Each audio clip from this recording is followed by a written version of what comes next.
बिस्मिल्लाहिर्रहमानिर्रहीम। गुमनाम हीरो के मुअज़्ज़ज़ नाज़रीन, अस्सलामु अलैकुम। दोस्तों, लाइक ज़रूर कर दिया करें, शुक्रिया। आइए चलते हैं कहानी की तरफ।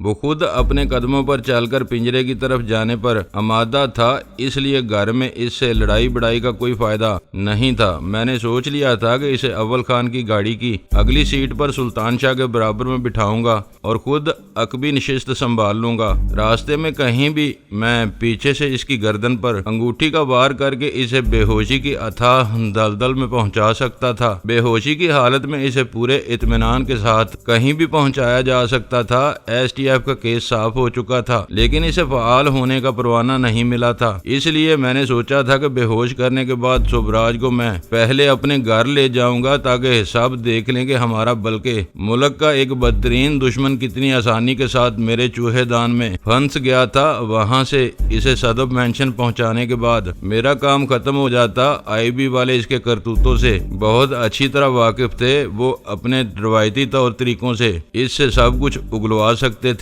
इस पूरे मामले में एक नुक्ता ऐसा था जो मुझे मुसलसल सता रहा था। अपनी असल हैसियत में शुभराज के साथ मेरे टेलीफोनिक मुरासम बहुत मजबूत बुनियादों पर इस्तवार थे। वो मेरे सामने आने से कतराता रहता था। बिलमुशाफा मुलाकात से कतई नजर वो मेरे ऊपर कामिल भरोसा करने लगा था। ये इसके एतमाद की इंतहा थी कि कार के हादसे से 2-4 होने के बाद इसे कार की खुफिया बाजियाबी के लिए पूरे शहर में सिर्फ मेरी जात नजर आई थी। मैंने इसे मायूस नहीं किया था। रात गए काम मुकम्मल हो जाने की खुशखबरी सुना दी थी। मेरी समझ में नहीं आ रहा था कि इस दौरान में ऐसी क्या बात हो गई थी कि शुभराज सब कुछ भूल बाल कर यकायक मेरा दुश्मन हो गया था और अपनी दानिश में मेरे भेजे हुए आदमी को मुझसे तोड़ने की कोशिश में मसरूफ हो गया था। मैं इस नुक्ते पर हर पहलू से सोच रहा था। शुभराज के रवैये में इनकलाबी तब्दीली का कोई सबब मेरी समझ में नहीं आ रहा था। घूम फिर कर सिर्फ एक बात मेरे दिमाग में चकरा रही थी। इसका तल्लुक मेरी किसी गलती से नहीं बल्कि शुभराज की अपनी सोच से था। इसने वीरा को हब्से बेजा में रखकर वो राज अमेरिकी एजेंसियों से छुपाया था। इसी संगीन गलती को गद्दारी करार देकर इसे जहन्नम वासल करने की कोशिशें शुरू की गई थी। इब्तदा में शुभराज को अपनी ताकत और ताल्लुकात के बारे में गुमांड था। वो जज्बात की राह में आकर कानून के सामने डट गया। खुद को मुल्की कानून के हवाले न करने के नतीजे में इसे रुपोश होना पड़ा और रफ्ता रफ्ता वो सैरुखी खतरात में गिरता चला गया। एक तरफ पाकिस्तानी कवानीन के मुहाफिजों को शिद्दत से इसकी तलाश थी, दूसरी तरफ राह के अल्फा ने इस पर अपने शुकूक शुबहात का बरमला इजहार करके किसी भी किस्म की भारतीय इमदाद के रास्ते बंद कर दिए थे और तीसरी तरफ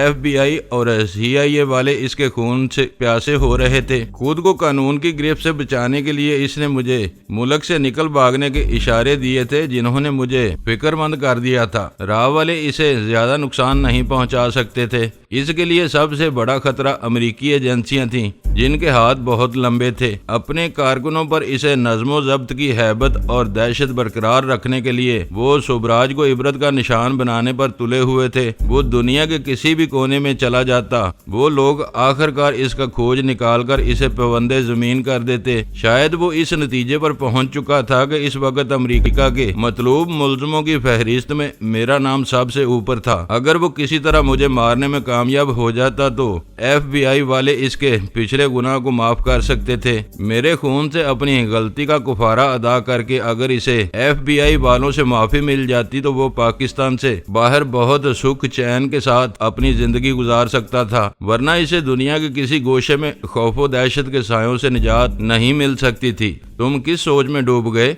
शुभराज ने सोफे से उठते हुए कहा। मुझे भी वापस आकर आराम करना है, अब हमें चलना चाहिए। इसके हाथ में एक छोटा सा ब्रीफ केस था जो इसने कालीन से उठाया था। तुम एक इज्जतदार शहरी नजर आते हो, मैंने भी अपनी जगह छोड़ते हुए जवाब दिया। मेरी समझ में नहीं आ रहा कि डैनी जैसे बदमाश से तुम्हारा क्या झगड़ा हो सकता है। अपने दिमाग पर इतना जोर न दो। मेरे करीब आकर इसने नए नोटों की दोनों महकती हुई गड्डियां मेरे हवाले हवाले कर दी। ये याद रखो कि हर बदमाश किसी न किसी शरीफ के पैसे पर पलता है। डैनी ने बहुत से शरीफों की पगड़ियां उछाली हैं। वो मफरूर और रुपोश मुजरम है। मुझे मालूम है, मैंने गड्डियां अपनी जेब में उड़सते हुए इसकी बात काट दी। अमरीकियों ने इसकी जिंदा या मुर्दा गिरफ्तारी पर बहुत बड़ा इनाम रखा हुआ है। ये बात सबको मालूम है, लेकिन कोई इसे नहीं पकड़वाता। मुझे देख लो, मैं इस फिरौन से नफरत करता हूँ, लेकिन इसके खिलाफ मुखबरी नहीं करता। ये हमारे असूल के खिलाफ है। तुम ज़ेरे ज़मीन दुनिया के आदमी हो, तुम्हें इसी में जिंदगी गुजारनी है। तुम इन असूलों की पासदारी पर मजबूर हो। मैं इनका पाबंद नहीं हूँ, और फिर मैं कब इसकी मुखबरी कर रहा हूँ या इसे अमरीकियों के पास ले जा रहा हूँ, मेरा अपना हिसाब है जो मैं इससे बेबाक करना चाहता हूँ। तुम खुलकर क्यों नहीं बताते कि तुम इसे मारना चाहते हो? मरने या जिंदा रहने का फैसला इसका अपना होगा। शुभराज की आवाज में सफाकी उतर आई। मैं इससे कुछ बातें करने के लिए जा रहा हूँ। मैं तुम्हें बता चुका हूँ कि अब तक वो नशे में धुत हो चुका होगा। एक मदहोश आदमी से तुम क्या बात कर सकोगे? मुझे देखकर इसके होश ठिकाने आ जाएंगे। तुम इन फिक्रों में ना पड़ो। हाँ, ये भी सुन लोगे, डैनी अपनी किसी हरकत की वजह से मेरे हाथों मारा गया तो पूरे 60,000 तुम्हारे हो जाएंगे, वरना 50 पक्के हैं। आजकल मेरे लिए एक एक पैसा बहुत अहम है। मैं तुम्हारी कामयाबी की दुआ करूंगा। मेरे जवाब पर इसने हल्का सा कह लगाया। इसके लिए ये बात तमानियत का बायस थी कि डैनी का एक आदमी पूरी तरह इसकी मुट्ठी में आ चुका था। हम दोनों बाहर निकले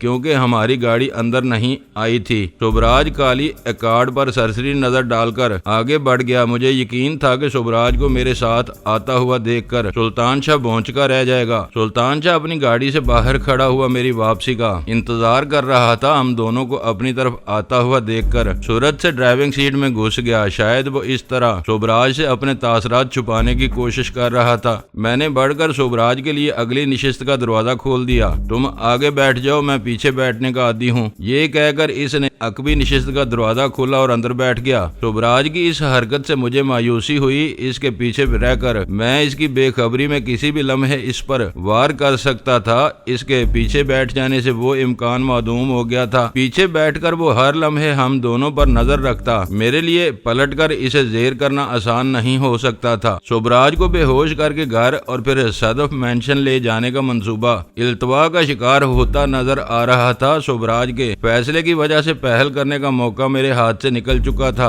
मुझे अपने वार के लिए किसी मुनासिब मौका का इंतजार करना था। मौका न मिलने की सूरत में इसे किसी वीराने में ले जाकर जबरदस्ती बेहोश किया जा सकता था। सुल्तान शाह इंजन स्टार्ट करके गाड़ी को हरकत में ला चुका था, मगर इसे मंजिल का कोई इल्म नहीं था। वहां पहुंचने के बाद जो कुछ हुआ था, इसमें मेरी किसी पेशगी मंसूबाबंदी का कोई दखल नहीं था। शुभराज की नीयत बांधकर मैंने खुद को हालात के दायरे पर छोड़ दिया था। जो होना था वो खुद ब खुद होता चला जा रहा था। इसके नतीजे में हम तीनों इस कार में यकजा हो चुके थे। सुल्तान शाह ने मुख्तसर वक्फे से 2 मरतबा दरजदीदा निगाहों से मेरी तरफ देखा। इसकी निगाहों में कई सवाल मचल रहे थे, लेकिन वो खामोश रहने पर मजबूर था। शाह फैसल से मॉडल कॉलोनी की तरफ चलो, मैंने इसे हदायत दी और इसने गाड़ी की रफ्तार यकायक तेज कर दी। मॉडल कॉलोनी पीछे से शुभराज की तहय्युरज़दा आवाज उभरी। ये वही इलाका है जो आगे जाकर मलीर छावनी से मिल जाता है। तुम ठीक समझे, हम छावनी से पहले कॉलोनी में दाखिल हो जाएंगे, मैंने इत्मीनान से जवाब दिया। डैनी तेजी से अपने ठिकाने बदलता रहता है। आज वो मॉडल कॉलोनी में है। कोई हर्ज नहीं, इसकी तलाश में मैं कहीं भी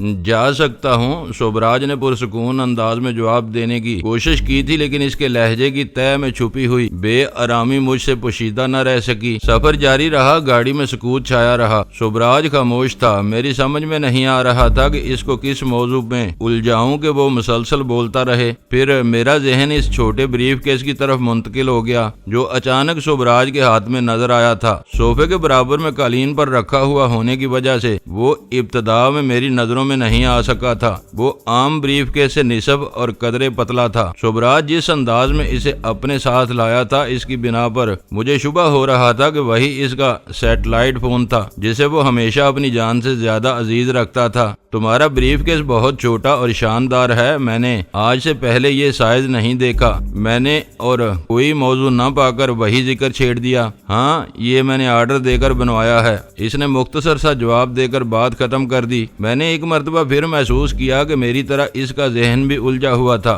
खालस चर्मी मालूम होता है। मैंने जबरदस्ती बात आगे बढ़ानी चाहिए। हाँ, सुबराज ने एक लफ्ज में बात वहीं खत्म कर दी। गाड़ी में दोबारा गंभीर खामोशी छा गई। मुझे बेनाम सी खलश सता रही थी। समझ में नहीं आ रहा था कि इस बेआरामी से कैसे निजात मिल सकेगी। जब गाड़ी गोरा कब्रिस्तान से शाहरा फैसल पर दाहिनी तरफ मुड़ रही थी तो सुबराज यकायक बोल पड़ा, जरा 2 मिनट के लिए यहाँ गाड़ी रोक लो, मुझे पेशाब आ रहा है। इसकी फरमाइश बहुत बेसाख्ता और सरसरी थी। कोई सबब नहीं था कि गाड़ी रोकने से इनकार किया जाता। सुल्तान शाह ने गाड़ी बाएं तरफ किनारे से लगाकर रोक दी। सुबराज अपने ब्रीफकेस समेत गाड़ी से उतरा तो मैं खामोश न रह सका। ब्रीफकेस कहाँ लिए जा रहे हो? गीला हो जाएगा, हम इसे लेकर नहीं भागेंगे।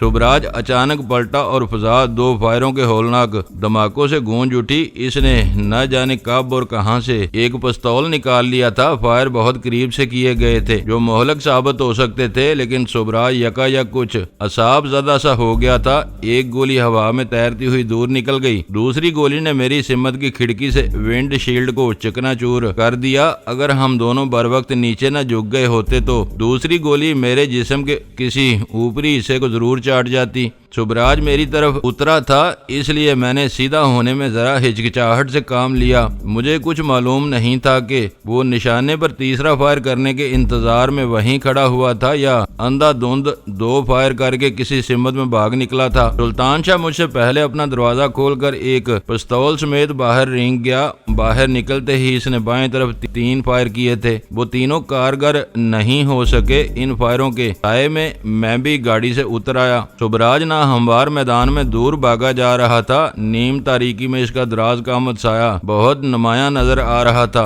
हम दोनों ने पूरी ताकत से इसके पीछे दौड़ लगा दी। वो हमसे काफी दूर निकल चुका था। मेरे देखते ही देखते वो जिस्ती चादरों वाले अहाते के करीब पहुंचा और जमीन पर तकरीबन लेटकर निचले खला में से दूसरी तरफ गायब हो गया, जहां गहरी तारीकी का राज था। हम दोनों चादरों वाले अहाते तक पहुंचे। मैंने झुककर नीचे से दूसरी तरफ झांका। वहां फैले हुए घूर अंधेरे में दूर तक किसी इंसानी हेवले का नामो निशान नहीं था। आवारा कुत्तों की चंद टोलियों ने मैदान में डेरा जमाया हुआ था। चादरों से गिरा हुआ मैदान बहुत वसी था। इन दिनों गोरा कब्रिस्तान पर फ्लाई ओवर की दाग बिल नहीं पड़ी थी, लेकिन इस मंसूबे की इब्तिदा के लिए जरूरी जमीन की हदबंदी शुरू हो चुकी थी। जिस्ती चादरों से गिरा हुआ इलाका बहुत सी नाजायज तमीरात के इन्हदाम के बाद वजूद में आया था। तजावजात की नई खेप से बचाने के लिए इस इलाके के गिर्द एक आर्जी अहाता खड़ा कर दिया गया था। ये नामुमकिन था कि चंद मिनट में सुबराज वो मैदान पार करके दूसरी तरफ निकल गया हो। वो अंधेरे और चादरों की बाढ़ का फायदा उठाकर कहीं दुबक गया था। हम इस तरफ दाखिल होने की कोशिश करते तो इसकी चलाई हुई किसी गोली का शिकार हो सकते थे। रात के 3 बजने वाले थे। हर तरफ सन्नाटा फैला हुआ था, मगर हमारी गाड़ी शहर की एक अहम तरीन शाहराह के किनारे खड़ी हुई थी। वहां कई गोलियां चल चुकी थी। वो आवाजें सुनकर पुलिस की कोई गश्ती गाड़ी इधर आ सकती थी। मैंने तेजी से गाड़ी की तरफ दौड़ लगा दी। सुल्तान शाह ने मेरी तकलीद की और पुलिस की मुदाखलत से पहले हम अपनी गाड़ी में सवार होकर वहां से रवाना होने में कामयाब हो गए। मुझे सुबराज के हाथ आकर निकल जाने का गहरा कलक था। इसे खुश असलूबी के साथ ढेर करने के चक्कर में मैंने इसे बहुत मोहलत दे डाली थी। इब्तदा में वो जोश में आकर डैनी को मारने के लिए मेरे साथ चल पड़ा था, लेकिन रास्ते में मॉडल कॉलोनी का जिक्र सुनकर इसका माथा ठनक गया था। वो मसाइब में गिरा हुआ था। एक इशारा मिलते ही इसकी खोपड़ी से खुश फहमी की नकाब सरक गई और ज्यों-ज्यों वो अपनी नाकामी के नतायज पर गौर करता चला गया, इसे ये एहसास होने लगा कि वो अपनी मर्जी से एक चूहेदान में फंसने जा रहा था जहां से वापसी का कोई रास्ता नहीं था। इसे पहला और बेदेही खतरा ये महसूस हुआ होगा कि रकम मेरे हाथ में आ चुकी थी। मैं मंजिल पर पहुंचकर सुबराज से आंखें फेर लेता तो मैं हर तरह फायदे में रहता। रकम के साथ डैनी की खुशनुदी भी मेरा इनाम बन जाती। मैं अपने वादे पर कायम कायम रहता और इसे डैनी तक ले जाता तो ये मुमकिन न होता कि शुभराज डैनी के साथ कोई बदसलूकी करके वहां से जिंदा निकल जाता। इन मनफी इम्कानात ने इसका दिमाग उलट दिया और बहाने से हमारी गाड़ी से निकल भागा। जब तक हमारा सफर इत्मीनान से जारी था मुझे सब कुछ ठीक ठाक लग रहा था। शुभराज के फरार होते ही मुझे एहसास हुआ कि अपनी कमीगाह से निकलकर हमारी गाड़ी की तरफ आते हुए वो मेरी बेहतरीन निशाने पर था। मैं जब चाहता इसे बेहोश कर सकता था, मगर डॉक्टर सादक के चौकीदार की गेट से बाहर मौजूदगी की वजह से मैंने वो मौका जाया कर दिया। शुभराज किसी नरमो नाजुक वजूद का नाम नहीं था जिसे आराम से बाहों पर संभाला जा सकता। बेहोश होते ही इसका भारी वजूद किसी कटे हुए शतीर की तरह जमीन पर गिरता। ऐसी हालत में इसे चंद गज दूर ले जाना आसान न होता। चौकीदार हमारी तरफ मतवज्जो हो जाता और खेल वहीं खराब हो जाता। इस खौफ ने मुझे पेशकदमी से रोक दिया था। वैसे फजा पुरसुकून थी, लेकिन गाड़ी की रफ्तार की वजह से गाड़ी की टूटी हुई विंडशील्ड में से आने वाली तेज हवा बराह रास्त मेरी आंखों में चुभ रही थी। हम हवा के थपेड़ों में तेजी के साथ घर की तरफ बढ़ते रहे। इस नाकामी के सदमे से मेरा दिमाग मौफ था। सुल्तान शाह को भी चुप लगी हुई थी। इतना बड़ा वाकया रोनमा हो गया था, लेकिन हमारे दरमियान इस बारे में एक लफ्ज का भी तबादला नहीं हुआ। दोनों खामोशी और सोग में डूबे हुए थे। हम किसी रोक टोक के बगैर गुलशन इकबाल के इलाके में दाखिल हो गए। जब हम हसन स्क्वायर के चौराहे से जरा दूर थे तो स्नैप चेकिंग पर मामूर मोबाइल के बावर्दी अमले ने हमारी गाड़ी रोक ली। विंड स्क्रीन चिकना चूर थी। इसका वस्ती हिस्सा निकलकर अंदर और बाहर गिर चुका था। टूटे हुए किनारे रबड़ में पेवस्त रह गए थे। इस हालत में वो कार दूर ही से मुश्तबा नजर आ रही थी। गाड़ी में डॉक्टर सादक की एकार्ड के कागजात मौजूद थे। सुल्तान शाह का पिस्तौल मैंने देख लिया था। मुझे यकीन था कि अव्वल खान की गाड़ी की नशिस्तों के नीचे कुछ न कुछ हथियार मौजूद होंगे। मेरा खून खुश्क होने लगा कि अब हम एक नई उलझन में गिरफ्तार हो जाएंगे जिसमें हमारा काफी वक्त बर्बाद होगा। ये बात बहरहाल यकीनी थी कि अव्वल खान की मुदाखलत के नतीजे में हम किसी बड़ी परेशानी से बच सकते थे। मुझे ये देखकर हैरत हुई कि किसी सिपाही के बजाय एक एएसआई हमारी तरफ आया। इसने आते ही हम दोनों को गाड़ी से उतरने की हदायत की, जिसकी फौरी तामील की गई। ये किसकी गाड़ी है? एएसआई ने सुल्तान शाह को घूरते हुए दुरुस्त लहजे में सवाल किया। इस पुलिस अफसर के लहजे में कोई ऐसी बात पोशीदा थी कि मैं मुदाखलत करने पर मजबूर हो गया। मैंने सुल्तान शाह के बोलने से पहले कहा, ये एसटीएफ के अव्वल खान की गाड़ी है जो हमने एक काम के लिए मुस्तार ली हुई है।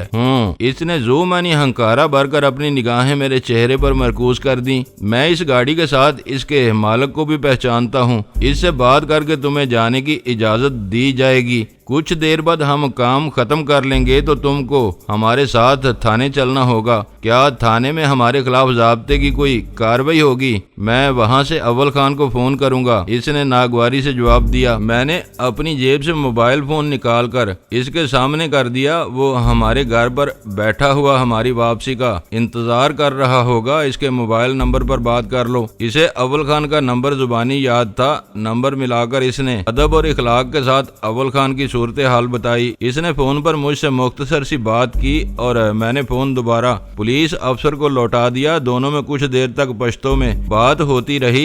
एएसआई का अंदाज बता रहा था कि अव्वल खान से इसके गहरे न्याजमंदाना मरासम थे। वो मुज़ाकरात खत्म होते ही हमें रवानगी की इजाजत मिल गई। मैंने इस गुलू खुलासी पर दिल ही दिल में खुदा का शुक्र अदा किया। एएसआई अव्वल खान का शनासा न होता तो वो बात काफी ज्यादा तूल खींच सकती थी। हम घर पहुंचे तो वहां की फिजा ही बदली हुई थी। वो तीनों खौफ और सनसनी के आलम में घर से बाहर पोर्च में खड़े हमारा इंतजार कर रहे थे। पुलिस अफसर से अव्वल खान को मालूम हो गया होगा कि हमें हसन स्क्वायर के करीब रोका गया था। इन्होंने अंदाजा लगा लिया कि हमें चंद मिनट में घर वापस पहुंच जाना चाहिए। बाहर गाड़ी रुकते ही तीनों बाहर आए थे। गाड़ी की टूटी हुई विंडशील्ड को इन्होंने तशवीश ज़दा नजरों से देखा, लेकिन मुझे और सुल्तान शाह को सही सालम देखकर इनके चेहरों से तशवीश के साए छट गए। घर में दाखिल होते ही वीरा और गजाला ने हम दोनों पर सवालात की यलगार कर दी। तजस्सुस की इलामात अव्वल खान के चेहरे से भी अयां हो रही थी, मगर वो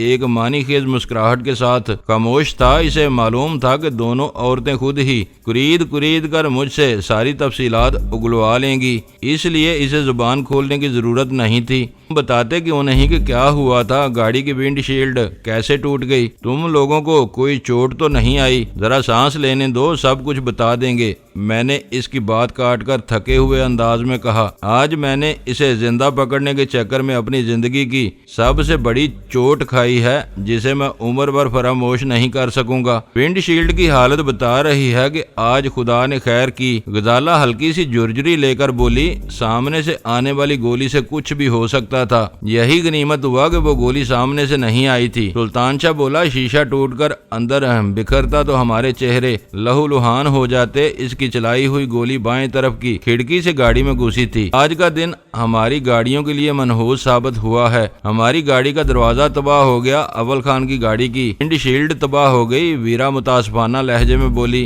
तुम्हारी गाड़ी का वाकया कल रूनमा हुआ था। तुम भूल रही हो कि रात के 12 बजे तारीख बदल जाती है। दोनों वाकयात एक दिन के नहीं हैं। अलबत्ता ये कह सकती हो कि दोनों मर्तबा सोबराज के दर्शन ने गाड़ियों के नुकसान की भेंट ली है। मैंने मुस्कुराते हुए लुकमा दिया। घर में मौजूद अव्वल खान के दोनों आदमियों को भी वो परेशान कुन खबर मिल चुकी थी और वो पूरे वाक्य की सुनगिन लेने के लिए आसपास मंडला रहे थे। मैंने आहिस्ता आहिस्ता इस वाक्य की तफसीलात सुनाना शुरू कर दी। सोबराज से सामना होना मेरे लिए भी हैजान अमेज साबित हुआ था। मेरी तबीयत चाही थी कि उड़कर इस पर टूट पड़ूं और जरा सी देर में इसे बेदस्तो पा कर दूं, लेकिन इसकी कमीनगाह में बैठकर ऐसा कोई कदम नहीं उठाया जा सकता था। मैं देख रहा था कि वीरा भी कमोबेश इसी कैफियत से गुजर रही थी। तुमको इसे मोहलत नहीं देनी चाहिए थी, देखते ही इसे उड़ा देते, किस्सा वहीं खत्म हो जाता। मेरे खामोश होने पर वो जोश और गुस्से के आलम में बोली, सोबराज का किस्सा जरूर खत्म हो जाता, लेकिन डैनी का वहां से आना भी मुश्किल हो जाता। ये खुदकशी का रास्ता होता। मुझे डैनी के हर फैसले से पूरा इत्तेफाक है, अव्वल खान ने कहा। तनकीद से आदमी की इस्लाह होती है। वीरा अव्वल खान से मुखातब हो गई। मैं डैनी की टांग खींचने की कोशिश नहीं कर रही, कोताही की निशानदही कर रही हूँ। सोबराज जैसे मकार मुजरम रोज हाथ नहीं आते। आज एक मुद्दत के बाद इसका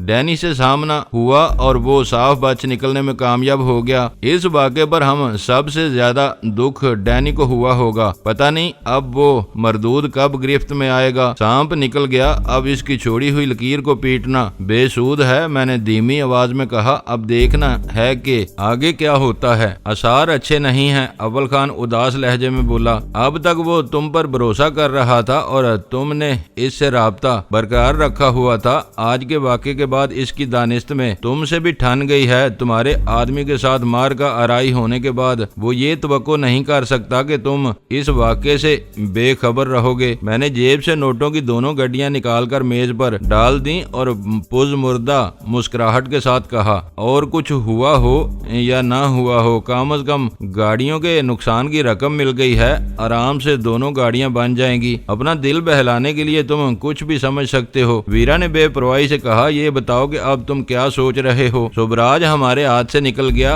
अब सिर्फ डॉक्टर सादक हमारे सामने रह गया है। इसने सोबराज को अपने घर में पनाह देकर एक संगीन जुर्म का इर्तिकाब किया है। मैंने कहा, यही नहीं, इसने सोबराज की दाढ़ का इलाज भी किया है। डॉक्टर अपने मरीज से इसका पेशा नहीं मर्ज पूछते हैं और इसका इलाज करते हैं। ये कोई जुर्म नहीं है। वीरा ने नुक्ता आफरीनी की। इनके पास शुरफा के साथ चोर, डाकू और कातिल भी आते हैं। वो बिला इम्तियाज इनका इलाज करते हैं। इलाज मुआवजे की बुनियाद पर इसकी गिरफ्त नहीं की जा सकती। तुम एक बात पकड़कर बैठ गई। गजाला ने एतराज किया, इलाज जिमनी बात है, असल जुर्म ये है कि इसने सोबराज को अपने घर में पनाह दी हुई थी। ये भी तो हो सकता है कि इसने पनाह न दी हो, वो डैनी को 10,000 रुपए देने के लिए वहां आया हो। वीरा संजीदगी से बहस पर आमादा थी। इन दोनों का गठजोड़ हर शक्को शुबे से बाला है। सुल्तान शाह चिल्लाए हुए लहजे में बोला, डॉक्टर की गाड़ी सोबराज के इस्तेमाल में थी, वो डॉक्टर के घर में मौजूद था। अगर इनके दरमियान सिर्फ मरीज और मुआलज का रिश्ता था तो इन वाकयात का क्या जवाज है? यकायक वीरा की हंसी छूट गई और वो सुल्तान शाह से बोली, जरा अंदर जाकर आईना देखो, तुम लाल पीले होकर अजीब अजीब सूरतें बना रहे हो। पता नहीं तुम लोग डैनी की हमायत में इतने जज्बाती क्यों हो जाते हो। ये मोटी मोटी बातें मुझे भी मालूम हैं, लेकिन जब कोई डैनी की बेजा हमायत करता है तो मेरा दिल चाहता है कि इसके हर काम में कीड़े निकालना शुरू कर दूं। हम दिल गिरफ्ता हैं और तुमको शोखियां सूझ रही हैं। अव्वल खान ने शिकवा किया, हम रूनुमा हो जाने वाले वाकयात को वापस नहीं लौटा सकते। फिर रोती हुई सूरतें बनाने का क्या फायदा। हमसे कोई भी जानबूझकर गलती नहीं करता। कता एक बशरी तकाजा है, हमें हंस बोलकर आगे के बारे में सोचना चाहिए। डॉक्टर सादक, मैंने जोर देकर कहा, अब वो हमारा पहला निशाना होना चाहिए। इसके खिलाफ सबूत मौजूद हैं। तबाह होने वाली एक कार्ड इसके घर पर खड़ी है, कागजात मेरे पास हैं। इसके घर पर सोबराज से मेरी मुलाकात हो चुकी है। इससे बहुत कुछ उगलवाया जा सकता है। ऐसे नाम निहाद शुरफा जब गिरफ्त में आते हैं तो आसानी से बोलना शुरू कर देते हैं। तुम इसे कहाँ ले जाओगे? अव्वल खान ने मुतजस्सिस लहजे में पूछा। स्टेशन 4 मेरे लिए बेहतरीन ठिकाना साबित होता रहा है। जब तक तुम पाबंदी से आजाद नहीं हो जाते, मेरे पास सदफ मेंशन के सिवा कोई जगह नहीं होगी। जलाल के वापस चले जाने के बाद मैं वहां आजादी से काम नहीं कर सकूंगा। डॉक्टर सादक के खिलाफ मजबूत केस है, अव्वल खान बोला। पुलिस से रुजू किया गया तो इन्हें पूरा पस मंजर समझाने में बहुत दिक्कत पेश आएगी। मेरा मशवरा ये है कि इस वक्त तुम अलग रहो, जलाल को ताज़ा तरीन वाकयात से आगाह कर दो। आईबी वाले खुद इस गद्दार से निमट लेंगे जो सब कुछ जानते बूझते सोबराज की मदद करता रहा है। मैं हैरान हूँ कि वो किस मुहर्रक की बिना पर ऐसा कर रहा था। इब्तदा में ऐसे लोग हमारे सामने आ रहे थे जो हम मजहब होने की बिना पर भारतीय एजेंटों के आलाकार बने हुए थे। फिर मैंने सदफ मेंशन में सिविल एविएशन के इस मुसलमान मुलाजिम को देखा जो हैदराबाद से नक्शे चुराने के जुर्म में पकड़ा गया था। वो एक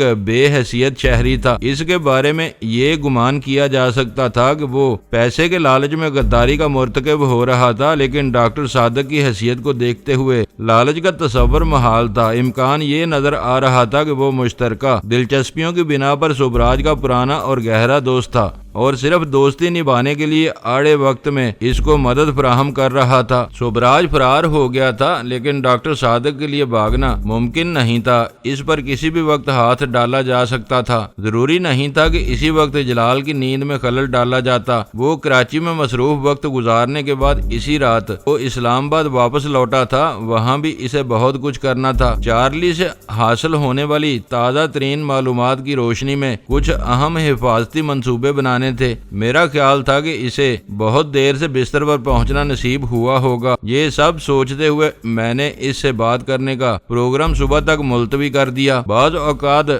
जुर्म का कोई खास मुहर्रक नहीं होता। मुजरम को इस वक्त तक अपने जुर्म की संगीनी का इदराक नहीं होता जब तक इसका कोई खौफनाक नतीजा सामने न आ जाए। शायद डॉक्टर सादक का केस भी इसी जिम्रे में आता है। सुबह होने में कुछ देर रह गई है।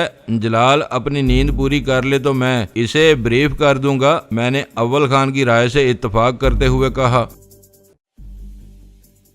दोस्तों, वीडियो को लाइक जरूर कर दिया करें। ISI पाक आर्मी जिंदाबाद, पाकिस्तान पाइंदाबाद। मुअज़्ज़ज़ नाज़रीन, अपना ख्याल रखिएगा और अपने इस चैनल का भी शुक्रिया।